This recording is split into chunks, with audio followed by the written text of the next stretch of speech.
লাইফে 12টি বছর পড়াশোনা করতে করতেই শেষ করে দিয়েছি, এমনকি এখনও পড়াশোনা করছি, কিন্তু রেজাল্ট পাবলিশিংয়ের দিন যে পরিমাণ ভয় আর টেনশন কাজ করতো সেই পরিমাণ ভয় আর টেনশন এখনও আমার করে। আর আমার মনে হয় সকল স্টুডেন্টেরই এরকম ভয় আর টেনশন কাজ করে থাকে রেজাল্ট পাবলিশিংয়ের দিন। তো রিসেন্টলি হচ্ছে আমার ভাইয়ের ফার্স্ট টার্ম এক্সাম শেষ হয়েছে, তো সেই ফার্স্ট টার্ম এক্সামের খাতা দেখানোর ডেটই হচ্ছে আজকে ছিল।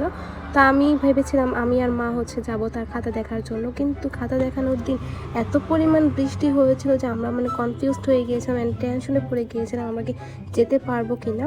কিন্তু তার একটু পরেই হচ্ছে আনফর্চুনেটলি অনেক বেশি রোদ উঠে যায় এবং বৃষ্টিটা অফ হয়ে যায়। দেন হচ্ছে আমরা তাড়াতাড়ি রেডি হয়ে চলে গিয়েছিলাম তার স্কুলে। তার স্কুলটা হচ্ছে ক্যান্টনমেন্ট, তো সেখানেই হচ্ছে যাব। এই জন্য আমরা হচ্ছে বাসার সামনে থেকেই অটো করে নিই, সে দিয়ে হচ্ছে ক্যান্টনমেন্ট চলে যাব। অ্যান্ড চারপাশ দেখছিলাম একদম জলে ভরে গিয়েছে, ধান ক্ষেত একদম ডুবে গিয়েছে। এই বৃষ্টিতে অনেক ধানের অপচয় হয়েছে, ধান নষ্ট হয়ে গিয়েছে এবং চারপাশ হচ্ছে একদম জলে থই থই করতেছিল।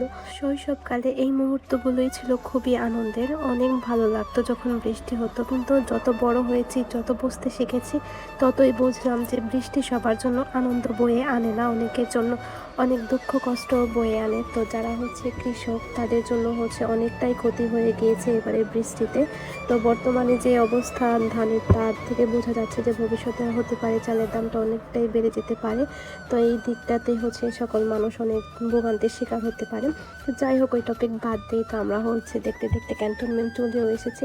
তো ক্যান্টনমেন্ট হচ্ছে আমার অনেক পরিচিত একটি জায়গা। তো এইখান থেকে হচ্ছে আমি পড়াশোনা করেছি, আমার ইন্টারমিডিয়েট এখান থেকেই কমপ্লিট করেছি। অ্যান্ড আমার বোনও হচ্ছে তার ইন্টারমিডিয়েট লেভেল এখান থেকেই কমপ্লিট করেছে।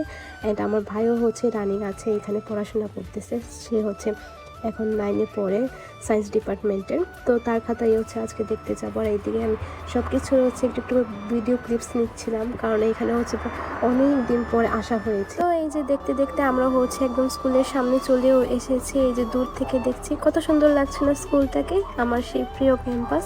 এখানে হচ্ছে আমি ক্লাস 6 থেকে পড়া শুরু করি। তো 6 থেকে একদম ইন্টারমিডিয়েট পর্যন্ত এই স্কুল থেকেই আমি পড়াশোনা কমপ্লিট করি। তো এই স্কুলটার সাথে আমার অনেক স্মৃতি জড়িয়ে আছে।